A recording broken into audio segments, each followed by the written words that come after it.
bonjour, on se retrouve dans un nouvel épisode de Mon Jardin Nature sur la série Démustélidés avec, comme dit dans la précédente vidéo, après la belette, le vison d'Europe.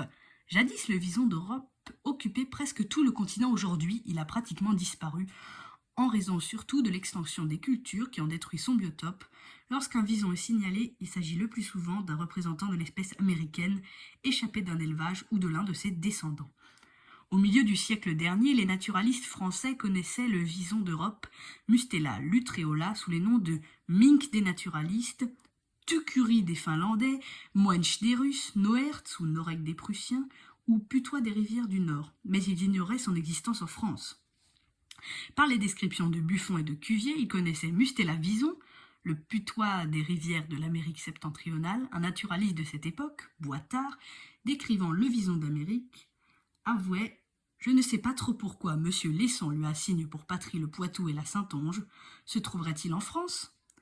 Et ce n'est qu'en 1912, en effet, qu'un auteur allemand, Matschi, a fait connaître officiellement l'existence en France du vison d'Europe, à Malicorne et près de Caen. Selon Cuvier, le vison d'Europe fréquente le bord des eaux dans le nord et l'orient de l'Europe, depuis la mer glaciale jusqu'à la mer Noire. Il s'y nourrit de grenouilles et d'écrevisses, mais dédaigne aussi les petits poissons. Et a les pieds un peu palmés entre la base des doigts, mais ses dents et sa queue ronde le rapprochent des putois plutôt que des loutres. Il est brun roussâtre et a le tour des lèvres et le dessus de la mâchoire blanc.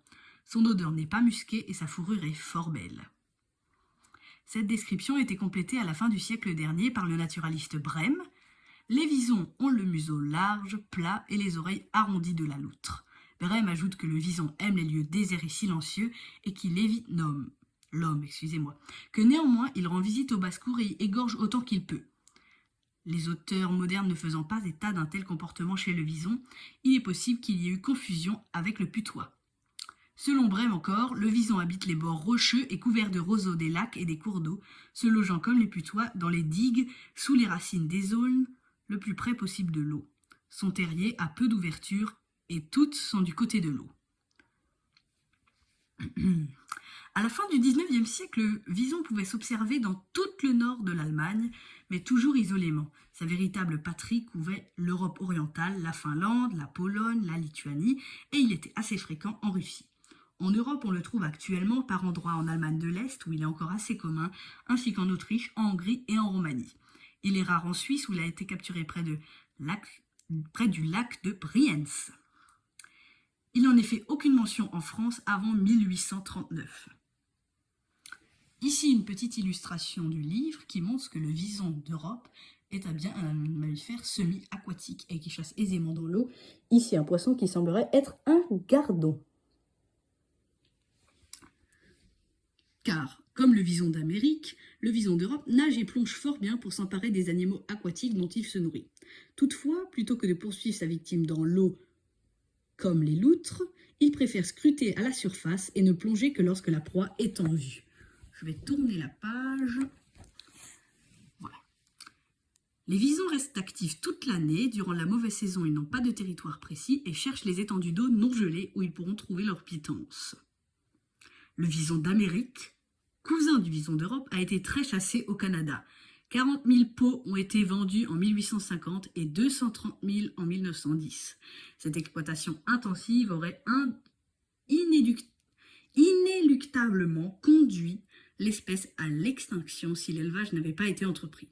Le prix atteint par les peaux sauvages a encouragé les responsables à gérer leur élevage dans les conditions les plus favorables du point de vue de la reproduction. Par ailleurs, la sélection et les croisements leur ont permis de fixer les mutations de couleurs les plus réputées. C'est en 1872 aux États-Unis qu'a commencé cet élevage. D'abord tout à fait empirique, il devint peu à peu scientifique. Les fermes à visons se sont surtout développées dans les pays du nord de l'Europe, Norvège, Suède et Danemark, où le climat est le plus favorable à l'obtention d'une fourrure de qualité. En France, le vison d'élevage a été introduit en 1926, mais il a fallu attendre la fin de la dernière guerre pour que cet élevage prenne un certain développement. C'est alors que des individus échappés ont fait souche dans la nature.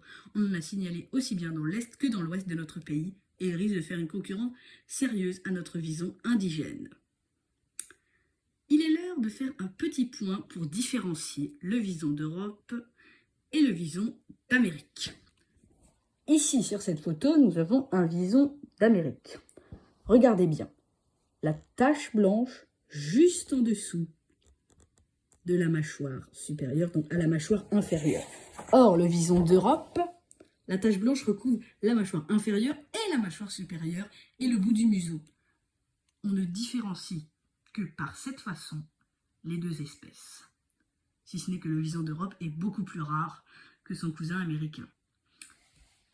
Ici, il y a une illustration représentant les traces qu'il peut laisser, donc les crottes, qu'on appelle aussi des laissés, et les traces de pas, et on aperçoit qu'effectivement, à la base, c'est un peu palmé, ici.